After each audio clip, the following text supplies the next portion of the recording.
My name's Kerry.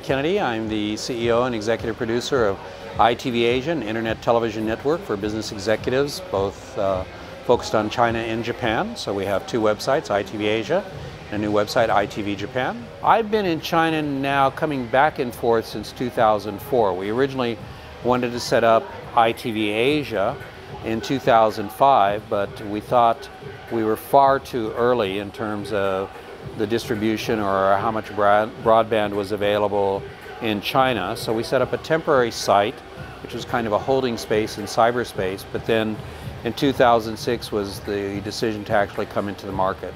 ITV Asia was interesting because the original concept was to do business interviews, which we do in Japan. We have over 400 interviews on our Japan website.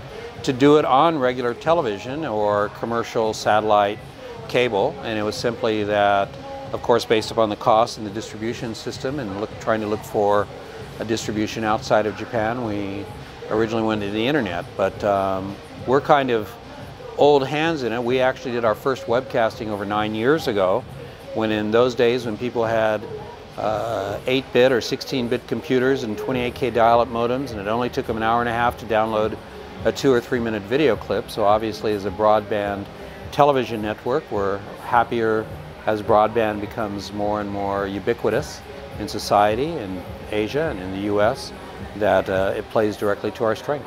I think quite a few people, coming from the Japan market, I think quite a few people told me how difficult it was going to be to do business in China. And actually we found that for our concept and what we're doing, people have been extremely receptive to what we're doing. We were also told that pricing would be a big issue. It has not been a big issue with that, and so I think our advertisers, our corporate sponsors to our site, see a lot of value to what we're doing. So it's actually been maybe a bit easier than I originally anticipated, but having set up a similar business in Japan, I was prepared for a lot of hardship, and quite frankly, we haven't seen that hardship at all. I guess my background, first of all, would be different. I'm from Hawaii, so I'm used to Asia, but my background was primarily Japan, and so I heard a lot of horror stories, again, pricing, how hard it would be to meet people, how hard it would be to get your ideas into the market, and I've found basically most of those to not be true.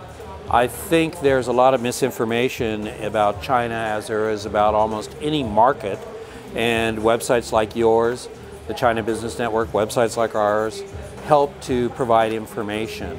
I think our concept is from ITV Asia and our side is to have business experts, people like Tom Doctorow from J. Walter Thompson as one example, who's been on some of your programs, who acts as a host and interviews other people. And so what we try to do is show the realities of business in the market and also to show people behind the business. So the advice, I guess, to someone who has not been here would be to get into China, to get into Japan, to get into Asia, whatever market you're trying to get into, and actually get into the market. And whether that means several research trips, but coincide those to find out when there are networking events from the American Chamber, the Canadian Chamber, the British Chamber, so you can network and meet people, I think is very important in the terms of the timing. And I think that's what we did probably, which was smart, which was we understood, again from Japan, how to network with the different business organizations, and so we can make a lot of connections very quick. So I think we were pretty quick to market in terms of getting off the ground. But there are a lot of great suppliers, there are a lot of great companies, both multinationals, which may have been started by entrepreneurs, or major corporations, both Chinese and international, here in the market that are very amenable to helping people get started and off the ground. And as you know from the American Chamber, your time with them, there's a lot of information out there. So I think finding good, reputable information, I think finding good information is the first key, and then getting into the market and actually studying it for what your business application is important. To go to find out information about ITV, you can go to www.itv-asia.com. Our Japan site is itvjapan.com, but we have a new site that's about to replace it, itv-japan.com. And again, we're going to have links to each other's sites on to China Business Network from ITV Asia, and I hope there'll be some links back there. So I'm sure through that or by looking me up, Kerry Kennedy, K-E-R-R-Y Kennedy on Facebook, or ITV Asia Network on Facebook. We're also there, and in a number of the other networking areas. Thank you, Christine, and good luck to you.